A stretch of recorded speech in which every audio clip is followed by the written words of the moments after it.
রমজান মাসে যেখানে জলসাতে যাই, আমি যে কোনো গ্রামে গেলে খালাদেরকে বলি, মায়েদেরকে বলি, তুমি রান্না করছো সাহারি, রান্না করো, তোমার জেগে থাকাটা ইবাদত।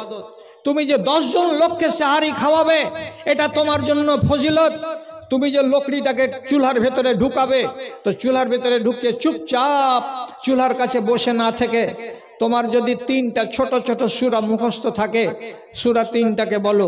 যদি তোমার আয়াতুল কুরসি মাথায় থাকে, মনে থাকে, চুলার কাছে বসে বসে আয়াতুল কুরসিটাকে বলো। যদি তোমার ওই টাইমগুলোতে ছোট ছোট আল্লাহর কাছে চাওয়ার দোয়া মুখস্থ থাকে, তাহলে ওই বসে বসে দোয়াগুলোকে বলতে থাকো। তোমার ইবাদতের মিটারটা ঘুরতে থাকবে, ঘুরতে থাকবে, তোমার সংসারের কাজও হবে আর তোমার ইবাদতের চাকা ঘুরতেই থাকবে। ওই টাইমে তোমাকে মুখে আনতে হবে সুবহানাল্লাহি ওয়া বিহামদিহি, কখনো বলতে হবে লা ইলাহা ইল্লাল্লাহ, কখনো বলতে হবে আস্তাগফিরুল্লাহ। লাভ কি আছে? আস্তাগফিরুল্লাহর মানে হলো আল্লাহ তোমার কাছে মাপ চাইছি, এই তো হলো ভাষা। আল্লাহ তোমার কাছে মাপ চাইছি।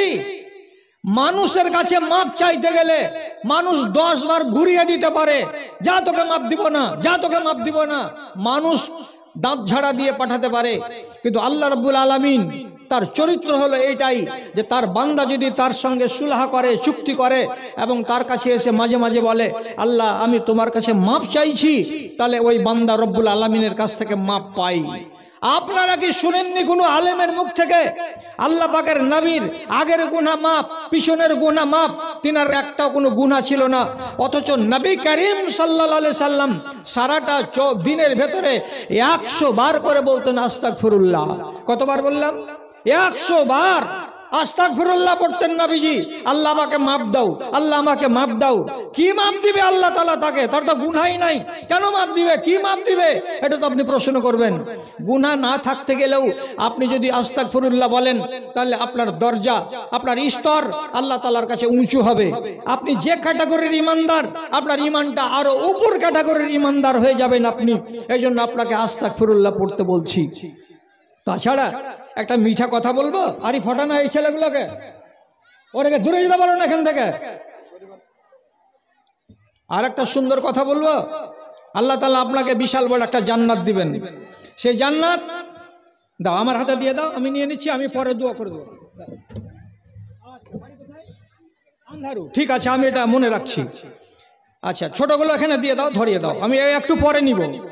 তো কি বলছিলাম কথাটা, আপনাকে আল্লাহ রাব্বুল আলামিন একটা জান্নাত দিবেন। এবার আপনি বলেন, মা খালারা যতটি লোক আছেন তাকান আমার দিকে। আপনার জান্নাতের সামনে যে বড় ময়দানটা আছে, সেই ময়দানে আপনি ফাঁকা বালুর চর দেখবেন না গাছগাছড়া দেখবেন? যে এখানে খেজুরের গাছ থাক 10টা, এখানে নারিকেলের গাছ থাক 15টা, এখানে ফুলের গাছ থাক 10-20টা। আল্লাহ তাআলা তো আপনাকে ছোট মোটো জান্নাত দেবেন না, জান্নাত তো দেবেন বিশাল বড় জান্নাত, বিশাল বড় জান্নাত। এই 1 কাঠা 1 বিঘা 10 বিঘা নয়, হাজার হাজার বিঘা, এতটা একটা জান্নাত। আর একটা জান্নাতের মালিক হবেন আপনি। আপনি বলেন আপনার জান্নাতটা কি ফাঁকা পড়ে থাকবে, না জান্নাতের আগা দিকে গাছ লাগাবেন? যদি বলেন গাছ লাগাবো সুন্দর সুন্দর, তাহলে নবীজি বলেছেন, সহি কথা বলছি, এই মা কতটি তাকাচ্ছ আমার দিকে, কয়জন কথা শুনছো? আমার কথা শুনো। তুমি যদি বলো যে আমার বাগানে আমি গাছ লাগাবো, এখানে আপনি দুনিয়াতে গাছ লাগান, এখানেই লাগাতে হবে। আপনি কটা গাছ লাগাবেন সেটা আপনার হাতে আছে। আপনি যদি বলেন আমি 1 লক্ষটা লাগাবো, আপনার হাতে আছে। আপনি যদি বলেন একটাও গাছ লাগাবো না, সেটাও আপনার হাতে আছে। কি হাতে আছে? একটা কথা বলুন মুখ দিয়ে একবার আমার সাথে সাথে, সুবহানাল্লাহি ওয়া বিহামদিহি। কি বললাম? আবার বলুন একবার, সুবহানাল্লাহি সুবহানাল্লাহি ওয়া বিহামদিহি। এই একটা শব্দ যদি আপনি বলেন, তাহলে রাসূলুল্লাহ বলেছেন গোরেসাত লাহু নাখলাতুন, ওই লোকটার জন্য তার জান্নাতের সামনের দিকে একটা খেজুরের গাছ লাগানো হয়। আহা, একবার সুবহানাল্লাহি ওয়া বিহামদিহি পড়লাম তো কি হলো? আমার ভাগের জান্নাতে একটা খেজুরের গাছ আল্লাহ তাআলা লাগিয়ে দিলেন। তাহলে আমি যদি বলি যে সুবহানাল্লাহি ওয়া বিহামদিহি কথাটা আমি সারা দিনে 50 বার পড়ে দিব, আলহামদুলিল্লাহ 50টা গাছ আপনার জান্নাতে আপনার ভাগে রব্বুল আলামিন লাগিয়ে দেবেন। আপনি যেদিন যাবেন সেখানে নিজের চোখে দেখতে পাবেন। তাহলে এত সুন্দর কথাগুলো, এত সুন্দর ফজিলতের আমলগুলো আপনি আর আমি ভুলে যাচ্ছি কেন? যাক, বিধি বিধানের কথা বলছিলাম, আর বলতে গিয়ে আমি গোড়াতে বলেছিলাম 4টা মেয়ে ছেলের কথা আপনাকে বলবো। মুসা নবীর মায়ের কথা শুনলাম, এবার আরেকটা মেয়ে ছেলের নাম বলছি, তার নাম আসিয়া। তার নাম আসিয়া, আয়েশা বলবেন না, তার নাম আসিয়া। এটা হলো ফেরাউনের স্ত্রী। কপাল খারাপ কি এই জোড়া, ফেরাউন এবং তার স্ত্রী। মরদটা হলো পাক্কা বেদিন, পাক্কা কাফের, আর বাড়িওয়ালিটা স্ত্রীটা হচ্ছে পাক্কা মোমেনা, একবারে খাঁটি মোমেনা বেটি ছেলে। আল্লাহ তাআলা আজব জোড়া বানিয়েছিলেন। স্বামী হলো বেঈমান আর স্ত্রী হলো ঈমানদার। তাহলে এই মহিলার জীবনী থেকে আমি কি শিখবো? কি শিখবো? তো এবার কথার দিকে খেয়াল করেন। স্বামী নিজেকে বলেছিল আমি হলাম আল্লাহ, আমি আল্লাহ, নওজুবিল্লাহ।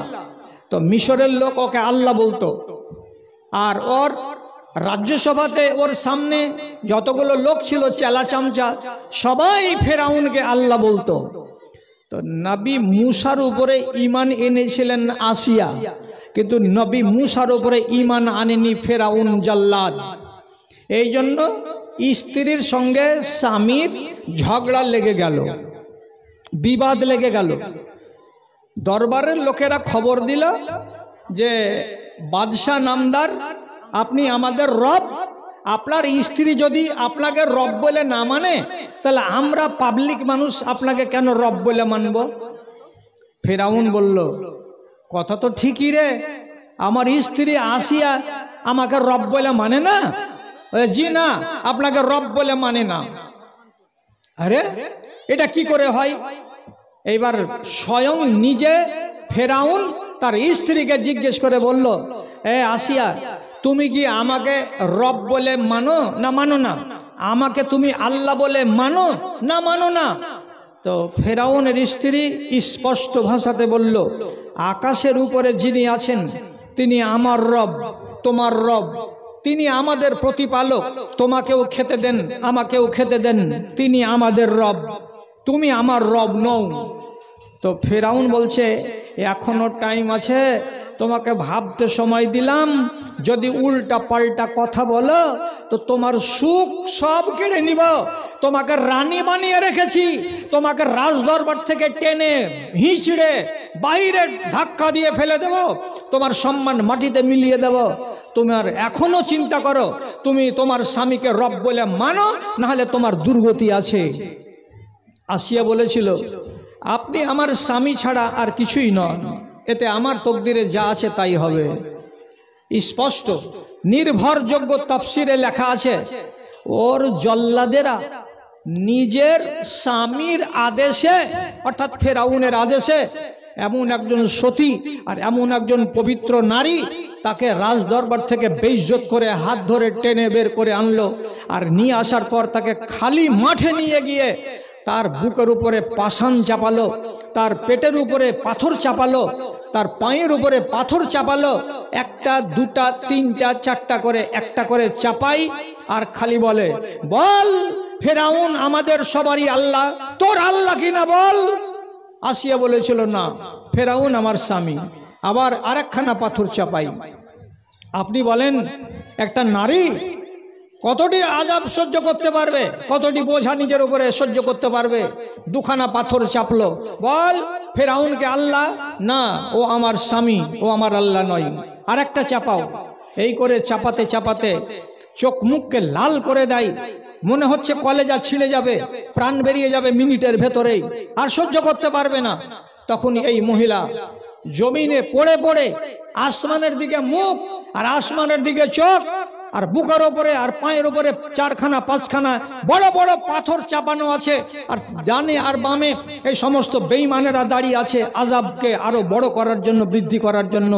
তখন আসিয়া জমিনে পড়ে পড়ে বলেছিল, রব্বি বিনিলি ইন্দাকা বাইতান ফিল জান্নাতে ওয়া নাজ্জিনি মিন কওমি ফিরআউনা ওয়া আমালিহি ওয়া নাজ্জিনি মিনাল কওমিজ জালিমিন। কি দোয়াটা করছে? আয় আল্লাহ, ও আমার মালিক, তুমি একটাই আমার মালিক, এ কথাটা আমি এটা স্বীকার করেছি। ফেরাউন আমার মালিক নয়, সে আমার রব নয়, এ কথাটা আমি তাকে মানিনি, তার জন্য এত কঠিন আযাবে আমাকে গ্রেফতার করা হয়েছে। আল্লাহ, সহ্য করতে পারি না এই আযাব। এবার আমি তোমার কাছে ফরিয়াদ করে জানাচ্ছি, আল্লাহ তুমি আমার জন্য তোমার কাছে একটা ঘর তৈরি করে দাও এবং তুমি আমাকে নাজাত দাও, তুমি আমাকে পরিত্রাণ দাও। কার হাত থেকে? ফেরাউনের মতো জল্লাদের হাত থেকে। আর কার হাত থেকে? এই জালিম কওমের হাত থেকে আমাকে নাজাত দাও। তাহলে ফেরাউনের হাত থেকে নাজাত দাও আর এই জালিম কওমের হাত থেকে আমাকে নাজাত দাও। কি করে নাজাত দেবে? তো উদ্দেশ্যটা কি? আল্লাহর ফেরেশতারা এসে পাথরটাকে নামিয়ে নিবে আর নিয়ে আসিয়াকে টেনে নিয়ে চলে যাবে, এইরকম করে নাজাত দাও। তিনি এটা কথা বলেননি। উনি গোড়াতে বলেছিলেন কি কথা? তোমার কাছে আমার জন্য একটা ঘর বানাও, আমি তোমার ওই ঘরে চলে যেতে চাই আর আমাকে নাজাত দাও। এর মানে হলো এই, আমাকে আমার ঈমানের উপরে মরণ দিয়ে দাও। আমি আর সহ্য করতে পারি না এই যন্ত্রণা। আমার বুকের উপরে পাষাণ চাপানো আছে। আমি একটা অবলা নারী, আমি শক্তিশালী নারী নই, আমি একটা দুর্বল প্রকৃতির মানুষ। আর আমার বুকের উপরে এতটি পাথর চাপানো আছে, আমি কি করে সহ্য করতে পারি? এর মানে নাজাত দাও বলতে, আল্লাহ তুমি আমাকে তাড়াতাড়ি মরণ দাও, আমি যেন মরে যাই আর আমার ওই ঘরখানে আমি মরার পরে চলে যাই। তাফসীরের ভিতরে লেখা আছে, ইমাম আবুল ফিদা ইমাদউদ্দিন তিনি লিখেছেন, আল্লাহ রাব্বুল আলামিন ওই টাইমে আসিয়ার জন্য জান্নাতের একটা কামরাকে উঠিয়ে এনে তার চোখের সামনে আসমানের ফাঁকের উপরে ধরেছিলেন আর ধরে এমনি করে তাকে দেখিয়ে দিয়ে বলেছিলেন, আসিয়া সবর করো, আর 5টা মিনিট তোমার জান যেতে বাকি আছে। আসিয়া একটু ধৈর্য ধরো, এরা যত জুলুম বাড়াবে তত তাড়াতাড়ি তোমার জান বেরিয়ে যাবে। তুমি অধৈর্য হও না। আর 5টা মিনিট, আর 6টা মিনিট, আর 7টা মিনিট সবর করো। তোমার দম বেরিয়ে যেতে গেলে এই যে দেখছো তোমার জান্নাত তোমার সামনে আমরা তুলে ধরেছি। আল্লাহ রাব্বুল আলামিন তাকে তার স্থান দেখিয়ে দিলেন। দেওয়ার পরে কিছুক্ষণের মধ্যেই আসিয়ার মরণ হয়ে গেল। আমার মায়েরা, আমি আসিয়ার জীবনী থেকে এক গাদা কথা আছে, এতটি কথা না এনে আমি শেষকার অংশটুকু নিয়েছি। কেন নিয়েছি? এই জন্য নিয়েছি যে আসিয়ার জীবনী থেকে আপনাদেরকে সবুর করা শিখতে হবে। আসিয়ার জীবন থেকে আপনাদেরকে ধৈর্য ধারণ করা শিখতে হবে। আসিয়ার জীবন থেকে স্বামীর পক্ষ থেকে যদি একটুখানি অনাচার, স্বামীর পক্ষ থেকে যদি কোনো রকমের অবিচার আপনার উপরে হয়ে যায়, স্বামী যদি কোনো ভুল ক্রমে আপনাকে গাল দেয়, স্বামী যদি আপনাকে কোনো কারণে আপনাকে মেরে দেয়, স্বামী যদি আপনাকে কোনো কারণে আপনার সাথে খারাপ ব্যবহার করে, তো তাহলে আসিয়ার চাইতেও কি বেশি খারাপ ব্যবহার আপনার সাথে করে আপনার স্বামী? সে যদি সবর করে আর করে আল্লাহ রাব্বুল আলামিনের কাছ থেকে সার্টিফিকেট পেয়ে যায় যে আল্লাহ আমি মরার পরে এই জান্নাত পাবো, আপনিও আপনার স্বামীর পক্ষ থেকে কোনো রকমের কষ্টদায়ক কাজ যদি দেখতে পান, তাহলে আপনাকে সবুর করতে হবে। কেন যে আপনাদের অর্থাৎ নারীদের কাজ হলো সবুর করা। মায়েরা খেয়াল করুন, আপনাদেরকে এই মর্মে একটা হাদিস শুনিয়ে দিচ্ছি, আপনাদের অনেকটা জ্ঞান বৃদ্ধি পাবে। কি হাদিসটা শোনাচ্ছি? হযরতে আসমা রাদিয়াল্লাহু তাআলা আনহুর স্বামী, তার নাম হযরতে জুবায়ের। হযরতে জুবায়ের রাদিয়াল্লাহু তাআলা আনহু উনি একটু এমন মানুষ ছিলেন যে কথাই কথাই নিজের স্ত্রীগুলোকে মারতেন। তো এক একটা মানুষের থাকে ওইরকম নেচার, হাত চালিয়ে দেয় অল্পতে, লবণ কেন বেশি দিলি মেরে দিলে এক থাবা পিঠের উপরে। যদি বলে একটা কথা উল্টা যদি হয়ে যায়, সামান্য স্ত্রীটা যদি বলে আমি কি জানি, বারে বারে আমাকে কেন পুছ করছো, দিল একটা গালে পাড়াম করে চড় কষে, তুই জানবি না তো কে জানবে। তো এরকম এক একগুলো স্বামী থাকে রুক্ষা, কথায় কথায় বাড়িওয়ালিকে গাল দেয়, কথায় কথায় বাড়িওয়ালিকে হাত ছেড়ে দেয়, মেরে দেয়। তো যদি এরকম আল্লাহ না করে আপনার কপালে জুটে যায়, তাহলে আপনাকে সবুর করতে হবে, ধৈর্য ধারণ করতে হবে। কেমন করে? ফেরাউনের স্ত্রী আসিয়া যেমন করে করেছিল, এক 2 নম্বরে এটা আপনাকে হাদিস শিখাচ্ছি, একদিন মেরেছে হযরত জুবাইর রাদিয়াল্লাহু তাআলা আনহু স্ত্রী আসমাকে। মায়ের খাওয়ার পরে আসমা রাদিয়াল্লাহু তাআলা আনহুর মন খারাপ, বাড়ি এসেছে। আসার পরে নিজের বাপ আবু বকর সিদ্দিককে বলছে, বাজান আমার ভাতটা ছুটিয়ে দাও তো, আমি আর বাড়ি যাব না, ওর ভাত আমি খাবো না। বলছে কেনে বেটি? বলছে যে দিন সেদিন মারে, যে দিন সেদিন মারে, কে আবার মায়ের খাবার লেগে ওখানে থাকবে? পেটে যেটি ভাত পাবো আর তার লেগে ওর রোজ রোজ আমি মায়ের খাবো, আমি মায়ের খেতে পারবো না। তুমি আমাকে একদিকে করে দাও, আমি বাড়ি চলে আসবো, তোমার বাড়িতে থাকবো, ওর বাড়িতে আমি থাকবো না। তাহলে বাপের কাছে এসে অভিযোগ জানাচ্ছে বেটি যে আব্বা তোমার জামাই বাবুর আমি মায়ের খেতে পারবো না। তো বাপ যদি বলে দেয় ঠিকই করেছিস রে মা, ওর বাড়িতে রাখবো না, তোকে তোকে তালাক করিয়ে দিব, দিয়ে বাড়ি নিয়ে চলে আসবো, এটা বাপের বুদ্ধিমানের কাজ হবে না। বাপকে বুঝাতে হবে নিজের বেটিকে, বেটি রে বাপের বাড়ি ছেড়ে পরের বাড়ি গেছিস ওটাকে নিজের বাড়ি বানাবার জন্য, তো তোর ভেতরে যদি আল্লাহ এই শক্তি না দিল, তো তোরা নারী জাত সারা পৃথিবীতে কেমন করে পরের বাড়িকে আপন বাড়ি করতে পারলি? তোর মা কেমন করে আমার বাড়িতে আপন হয়ে আছে নিজের বাপের বাড়িকে ছেড়ে? বাপের বাড়ি নারীদের জন্য সুখের আবাস নয়, স্বামীর বাড়িটাই হচ্ছে সুখের আবাস। অতএব তোমাকে একটা কথা বলছি মা, আমার কথাটা ভুলিও না। কি কথা? তো আবু বকর সিদ্দিক বলছেন, কোনো মানুষ যদি মরে যায়, কোনো মানুষ যদি মরে যায় আর মানুষটা যদি নমাজি হয়, দিনদার হয়, আল্লাহওয়ালা হয়, পরেজগার হয়, তো মরে যাওয়ার পরে তার স্ত্রী তো থেকে গেল। এবার কিয়ামতের দিন এই মেয়ে ছেলেটি স্বামী মরে যাওয়ার পরে অন্য জায়গায় যদি বিবাহ না করে, তো রব্বুল আলামিন তার ওই স্বামীটার সঙ্গে এ দুনিয়ার স্ত্রীটাকে এক জায়গায় জান্নাতে ব্যবস্থা করে দেবেন। কাজে তোমার স্বামী জুবাইর একটা নেককার মানুষ, তোমার স্বামী জুবাইর একটা আদর্শ মানুষ, মেরেছে তার জন্য তুমি যদি ভাত ছাড়িয়ে নাও তাহলে এটা ভালো হবে না বেটি। এর সাথে যদি তুমি থাকো আর থাকতে থাকতে যদি জুবাইর মরে যায় আর তোমার অন্য জায়গায় বিবাহ না হয়, তাহলে কিয়ামতের দিন জুবাইরের সঙ্গে তুমি জান্নাত যেতে পাবে। অতএব সবুর করে নাও, তুমি সবুর করে নাও। বাপ তাসাল্লি দিচ্ছেন কাকে? বেটিকে। তা আমি এদিকে যাচ্ছি না, আমি যাচ্ছি ফেরাউনের স্ত্রী আসিয়ার কাহিনী পড়ে।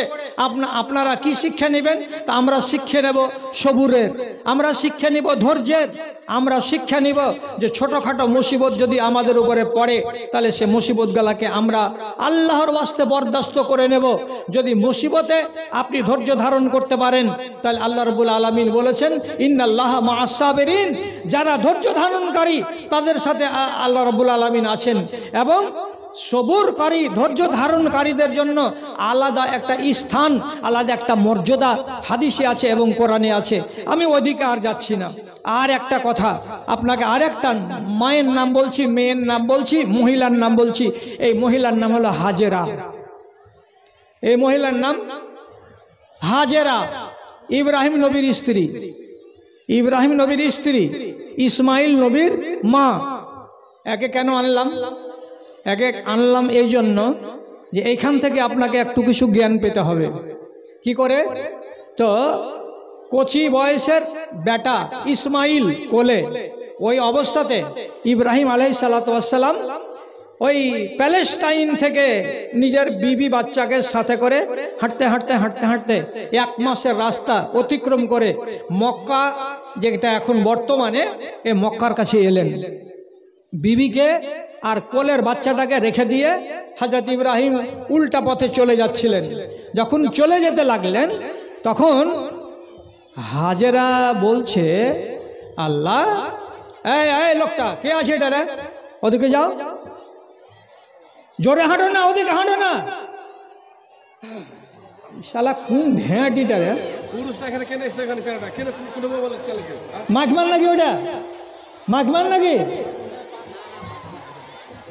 এই ছোড়া, তোরা মানা কোনো এখানে থাকতে, তোরা ওদিকে জানা, সাইডে জানা।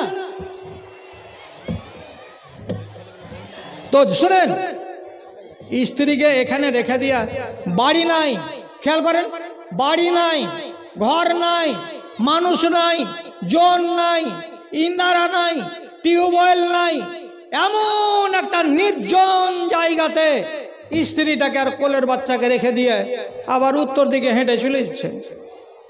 উত্তর দিকে হাঁটতে হাঁটতে যখন মাদ্রাসা পার করে দিয়ে ওই উঁচু মাটিতে পা দিয়েছে, তখন হযরতে হাজেরা বলছে, আল্লাহ জি, এটা কেমন কথা হলো?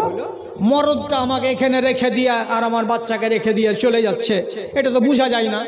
আওয়াজ মারলেন, কি বলে, ইব্রাহিম কোথায় যাচ্ছ আমাকে এভাবে ফেলে দিয়ে? ইব্রাহিম নবী কোনো জবাব করলেন না। আবার হাঁটতে লাগলো ইব্রাহিম নবী। ফের এই বেটি ছেলে বেচারি ভয় লাগছে যে আমার এখানে ডানে বামে লোক নাই, জোর নাই, বাড়ি নাই, গাড়ি নাই, ঘর নাই, কিচ্ছু নাই, আর আমাকে ফেলে দিয়ে চলে যাচ্ছে।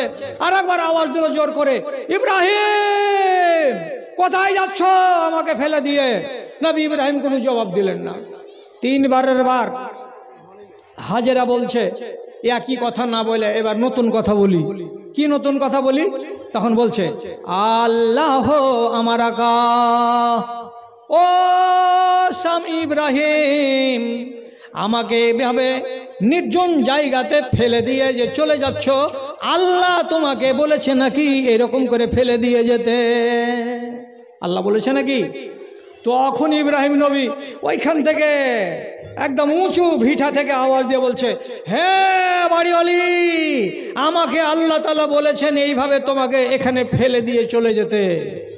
তখন হযরতে হাজেরা বলছেন, ইজান লা ইউজিউন আল্লাহ, যদি আল্লাহ বলে থাকে এই কথাটা, তাহলে আল্লাহ তাআলা আমাকে আর আমার বাচ্চাকে বরবাদ করবে না, আল্লাহ তাআলা আমাকে আর আমার বাচ্চাকে নষ্ট করবেন না, আমরাকে মেরে ফেলবেন না। যদি আল্লাহর হুকুমে তুমি রেখে যাও, তাহলে যাও, তুমি চলে যাও, যেখানে মন সেখানে যাও, আল্লাহ আমাদেরকে দেখবেন, আল্লাহ আমাদের হেফাজত করবেন।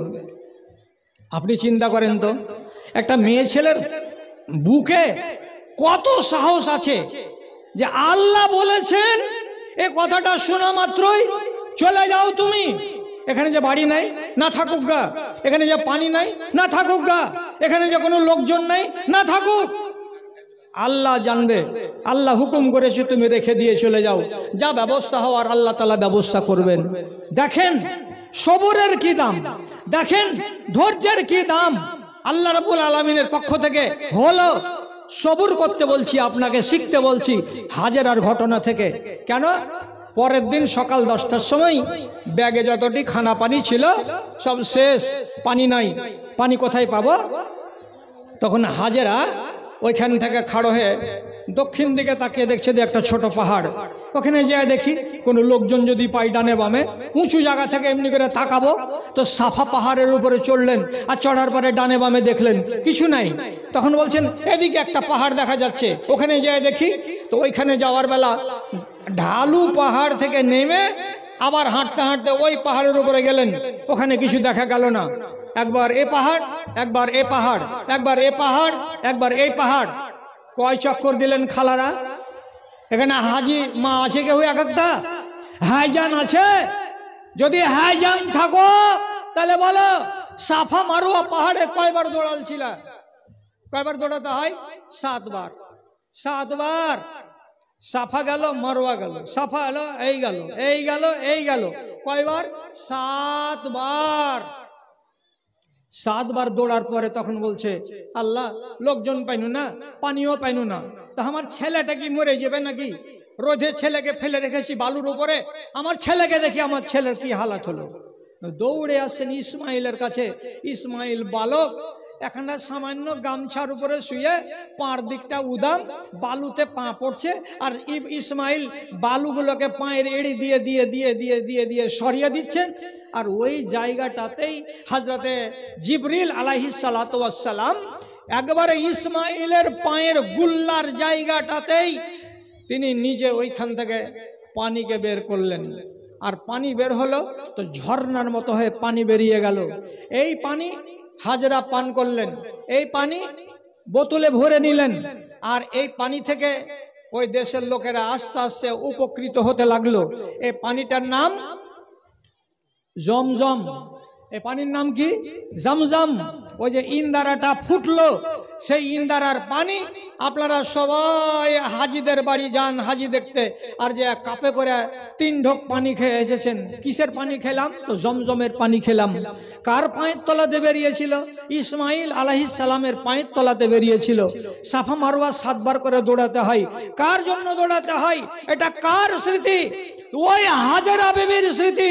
যদি হাজেরা বিবি সেদিন বলতো তুমি আমাকে এখানে ফেলে যাও না, তুমি যদি যাও তো আমি তোমার সাথে চলে যাবো, আমিও থাকবো না, আমি ছোট ছেলে নিয়ে থাকতে পারবো না, আমি তুমি এরকম করে কেমন করে ফেলে চলে যাবো আমাকে, এরকম করে যদি জিদ করতো তাহলে পরে এতগুলো ইতিহাস আমরা দেখতে পেতাম না। আর এইখানে হযরত ইসমাইল বড় হলেন, বাপ বেটা দুজনে মিলে 4 কোনা কাবা আবার তারা তৈরি করলেন। এটা কোরআন মাজিদে আছে। আর আপনারা জানেন যে হাজিরা হজ করতে গেলে বুতকে পাথর মারে 7টা করে। কেন? ইব্রাহিম নবী নিজের বেটাকে কুরবানি করতে নিয়ে যাচ্ছিলেন, ইবলিস শয়তান ভাঙাচ্ছিল। ইবলিস শয়তানের ভাঙানে ইব্রাহিম নবী কান লাগায়নি, ওটাকে পাত্তা দেয়নি, যার কারণে এটা আমাকে দাও, এটা আমাকে দাও, হ্যাঁ ওইটা রাখো। যার কারণে ওই বুতকে পাথর যে ইব্রাহিম নবী মেরেছিলেন, আজ পর্যন্ত হাজিরাকে 7টা করে পাথর মারতে হয়। তাহলে আপনারা চিন্তা করেন, মা হাজেরা যদি সবুর না করতেন, মা হাজেরা যদি গলা ফাটিয়ে ফাটিয়ে কাঁদতেন, মা হাজেরা যদি বলতেন তোমার সাথে আমিও চলে যাব, তুমি যে এখানে চলে যাবা, তাহলে পারে আজকে কি আমরা কাবা ঘরকে এরকম আকারে দেখতে পেতাম?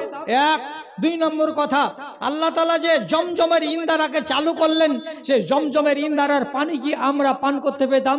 না। আমরা কি হজে গিয়ে 7 বার যে দৌড়াচ্ছি, 7 চক্কর সাফা মারওয়া, এটা কি আমরা দিতাম? আমরা কি বুতকে পাথর মারার জন্য মিনার মাঠে যেতাম? এগুলো সব স্মৃতি আল্লাহ রাব্বুল আলামিন দিয়েছেন। কার দৌলতে? কার দৌলতে? নবী ইব্রাহিমের এবং তার স্ত্রী হাজেরার দৌলতে আমরা পেয়েছি। তাহলে হাজেরার ইতিহাস থেকে আমাদেরকে শিখতে হবে সবুর করা, হাজেরার ইতিহাস থেকে শিখতে হবে ধৈর্য ধারণ করা, হাজেরার ইতিহাস থেকে শিখতে হবে নিজের স্বামীর বাধ্যবাধকতার মধ্যে থাকা, হাজেরার ইতিহাস থেকে আপনাকে শিখতে হবে আল্লাহ রাব্বুল আলামিনের উপরে অগাধ বিশ্বাস রাখা, অগাধ ভরসা রাখা। কেন? যখনই বললেন আল্লাহর হুকুমে এটা করলাম, তখনই তিনি বললেন তাহলে আল্লাহ আমাদেরকে বরবাদ করবেন না। আল্লাহ কি বরবাদ করেছিলেন? মক্কা আবাদ হয়ে গেল, মানুষজনের বসতি হয়ে গেল, ওইখানে অন্য একটা বংশের লোক এসে যখন বসবাস শুরু করলো, তো ওই জুরহুম বংশের লোকের মেয়ের সঙ্গে নবী ইব্রাহিমের বেটা ইসমাইলের বিয়েও হয়ে গেল, ওইখানে আবার গাঁ হয়ে গেল, ওখানে আবার বসতি হয়ে গেল।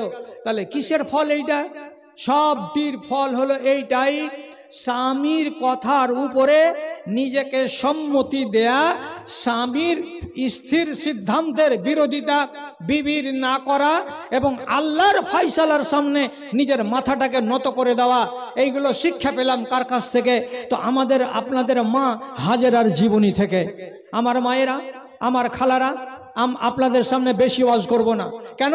50 যখন হয়ে যাবে আমাদের ঘড়িতে আজান পড়ে যাবে, তো আমাদের সামনে এখন মাত্র আধা ঘন্টা আর টাইম আছে, আর আধা ঘন্টার ভেতরে আমাদের অনেক কাজ বাকি পড়ে আছে। একটা কথা শুধু বলে দিই, আর দেওয়ার পরে আপনাদেরকে অন্যদিকে নিয়ে যাই। সেটা হলো এই, নবী করিম সাল্লাল্লাহু আলাইহি সাল্লাম বলেছেন, দুনিয়াতে একটা সংসার, সৌভাগ্যপূর্ণ সংসার, সুখের সংসার কি করে হয়? কি করে হয়? আল্লাহ পাকের নবী বলছেন, দুনিয়ার সুখ আছে 4টা জিনিসে। যার কাছে 4টা জিনিস আছে, এই লোকটা মনে করবে আমি সুখী, এই মহিলাটা নিজেকে মনে করবে আমি সুখী। 4খানা জিনিস যার কাছে আছে, সে নিজেকে বলবে আমি ভাগ্যবান, আমি ভাগ্যবান, আমি সুখী ইনসান, আমি দুঃখী ইনসান নই। কি কি 4টা? ও খালারা, গুনবে? কথা 4টাকে গুনবে? মাঝে মাঝে এত খাড়ো কেন আছো গো? মাঝে মাঝে এত খাড়ো কেন গো? বসে যাও, যারা যারা দাঁড়িয়ে আছো বসে যাও, বসে যাও। 1, খেয়াল করো, 1, আপনার কাছে একটা বাড়ি আছে, বাড়িটা কেমন? চওড়া। নিজের জন্য একটা কামরা, আমার স্বামীর জন্য একটা কামরা, একটা মেহমানের জন্য কামরা, একটা বেটা আছে, বেটার জন্য একটা কামরা, একটা ডাইনিং হল আছে, বসে খানাটানি খাওয়া, এক সাইডে পায়খানার ঘর আছে, আর এক সাইডে গোসলখানা আছে। আমাকে আমার বাড়ির ভেতরে কোনো রকমের ঝামেলা পোহাতে হয় না। তো নবীজি হাদিসের ভেতরে কি বলছেন, বাইতুন ওয়াসিউন, একটা চওড়া একটা প্রশস্ত বাড়ি আছে। এক। 2 নম্বর জিনিস নবীজি বলছেন মারকাবুন হানিউন, আপনার কাছে একটা সাওয়ারি আছে। সাওয়ারি একটা উট হতে পারে, সাওয়ারি একটা মোটরসাইকেল হতে পারে, সাওয়ারি একটা বোলেরো কার হতে পারে, সাওয়ারি একটা গরুর গাড়ি হতে পারে। যদি আপনার কাছে একটা গরুর গাড়ি থাকে তো এখানে ওখানে যাওয়ার জন্য আল্লাহ তাআলা আপনাকে ব্যবস্থা দিয়েছেন। 2। 3 নম্বরে নবীজি বলছেন যে জারুন সালেহুন, আপনার প্রতিবেশী হলো নেক।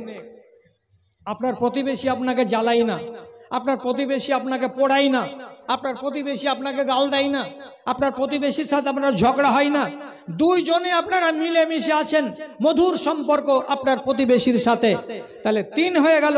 4 নম্বরে নবীজি বলছেন জাওজাতুন সালেহাতুন, এই পাকার বাড়িটাতে, যে বাড়িটাতে 4টা কামরা আছে, যে বাড়িটাতে ঝর্ণা আছে, যে বাড়িটাতে টাইলস বসানো আছে, আর যে বাড়ির পার্শ্বে ভালো সুন্দর পড়োশি আছে, আর বাড়িতে মারুতি কার আছে, ওই বাড়িতে একটা স্ত্রী আছে, স্ত্রীটা হলো সলে, স্ত্রীটা হলো নেক। তাহলে পারে এই 4খানা জিনিস হলো সুখের পরিচিতি বহন করা। অতএব আমার মায়েরা নিজের ব্যবহারটাকে এমনি বানান যে আপনাকে পাওয়ার পরে আপনার স্বামী যেন বলে যে আমার সংসারটা সুখের, আমার জীবনটা সুখের। আপনি এমনটা স্ত্রী যদি হয়ে যান যে 3খানা নিয়ামত আছে কিন্তু স্ত্রীর ব্যবহার ভালো নয়, তাহলে আপনার সংসারটা আগুন লাগা সংসার হয়ে গেল। অতএব আমার মায়েদের, আমার বোনেদেরকে একটা আদর্শ নারী হতে হবে, একটা আদর্শ মা হতে হবে, একটা আদর্শ বোন হতে হবে। তাহলে একটা পুরুষ লোকের সংসার হবে শান্তির এবং একটা পুরুষ লোকের জীবনটা হবে সুখের। আল্লাহ তাআলা আপনাদেরকে যেন তৌফিক দেয়। এবার আপনাদের কাছে যেটা আমার আবদার, কিছু কথা আজকের মতো থেকে গেল, বলা হলো না সময়ের অভাবে। ছোট দিন, ছোটবেলা, বেশি কথা বলতে গেলে আমাদের আসল উদ্দেশ্যটা ব্যাহত হবে। আপনারা গত বছর দান করেছিলেন মাদ্রাসাতে, তো সেটা আমি শুনেছিলাম ঠিক না ভুল 2,09,000 টাকা আপনারা দিয়েছিলেন গত বছর। একজন দিয়েছে 9,500, স্ত্রীর নামে একটি পান, 2টি বালি আর 2টি নাকমাছি, এরা মিলিয়ে। আচ্ছা আচ্ছা, ঠিক আছে। তো হ্যাঁ, এটা তো দিয়ে গেছে, কিছু জেওয়ারাত আছে। আচ্ছা, আলহামদুলিল্লাহ। আর এখানে আর একটা মেয়ে ছেলে একটা আংটি আর একটা ইয়ে দিয়ে গেছে, চেন দিয়ে গেছে। হ্যাঁ, কথা শুনেন আমার, আপনারা গত বছর এই মাদ্রাসাকে দান দিয়েছিলেন, টোটাল করে যখন দেখা গেছিল সকালবেলায়, তো আপনাদের দান ছিল 2,09,000 টাকা। তো এবার আপনারা বাড়াবেন না? নিশ্চয়ই বাড়াতে হবে। আপনাদের মা বাবা, দাদু দাদি যারা কবরবাসী হয়ে গেছে তাদের জন্য আমার আপনাদের কাছে আবদার, যেগুলো 50 টাকা 100 টাকা আমাদের ছাত্রদের ব্যাগে আপনারা দিয়ে দিয়েছেন, ভালো কথা। এবার যারা একটু বড় ধরনের দান করবেন সে সমস্ত মাগুলোকে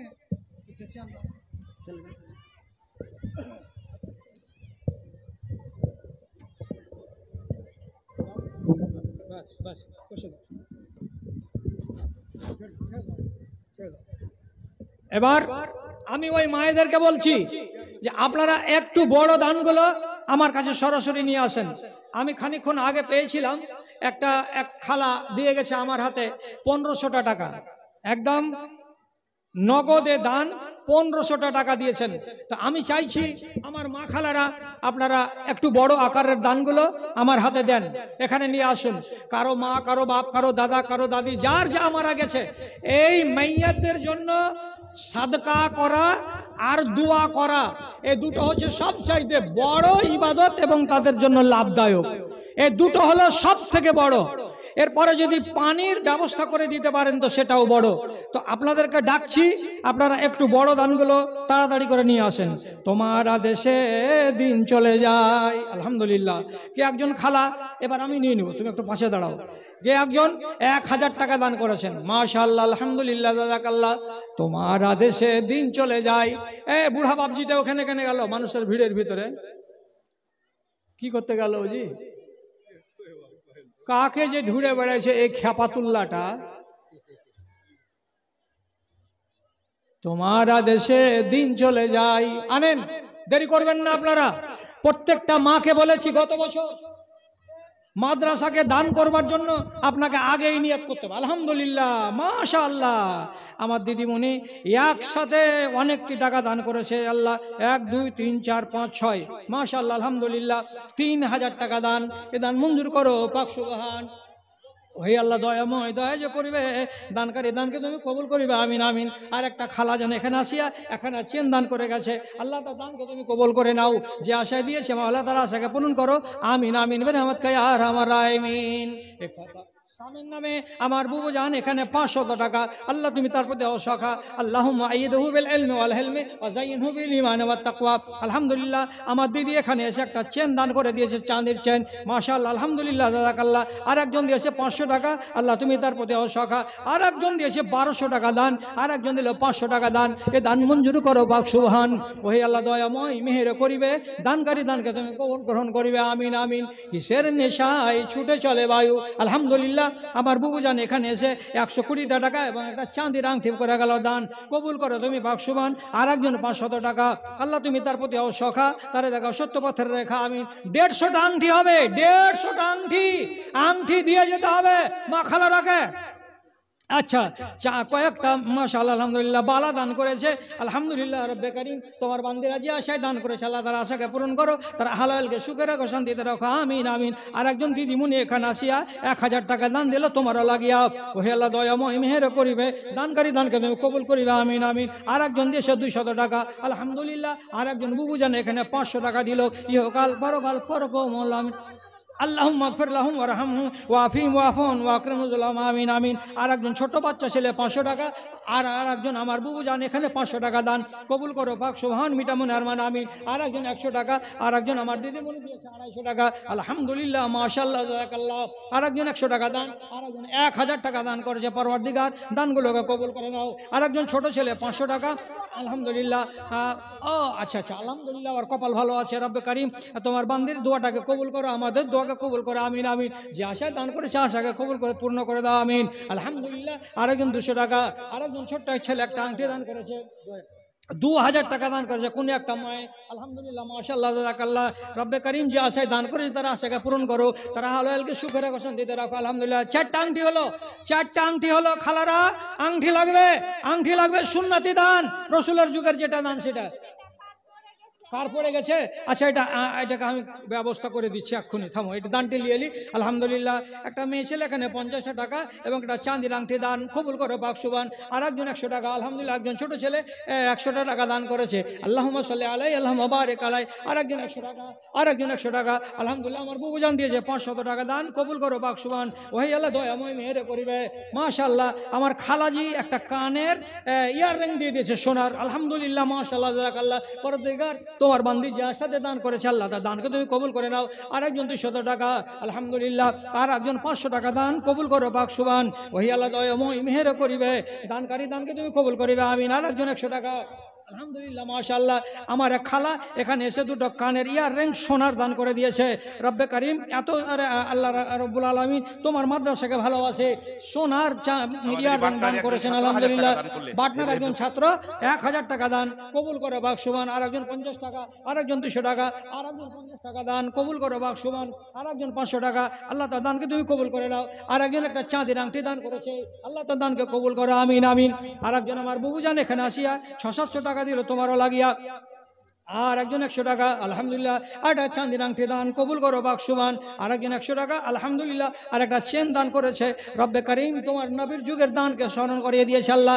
আর একজন দিদিমণি এখানে এসে একটা চেন এবং 100 টাকা, পরওয়ারদিগার তার বাপ মাকে ভালো রাখো, তার হালালকে সুখে রাখো, শান্তিতে রাখো, আমিন আমিন বিরহমাতিকা ইয়া আরহামার রাহিমিন। আর একজন এখানে এক মহিলা এসে 150 টাকা, অসুস্থ আছে, আজবিল বাস রব্বানাস ইশফান্দার শাফি লা শিফা ইল্লা শিফাউকা শিফা লা ইউগাদিরু সাকামা। বাপটা মারা গেছে, আল্লাহুম্মা গফির লাহু ওয়ারহামহু ওয়াফিহু ওয়াফু আনহু ওয়াকরিম নুজুলাহু, আমিন আমিন। আচ্ছা, আলহামদুলিল্লাহ। আমার বুবু জান এখানে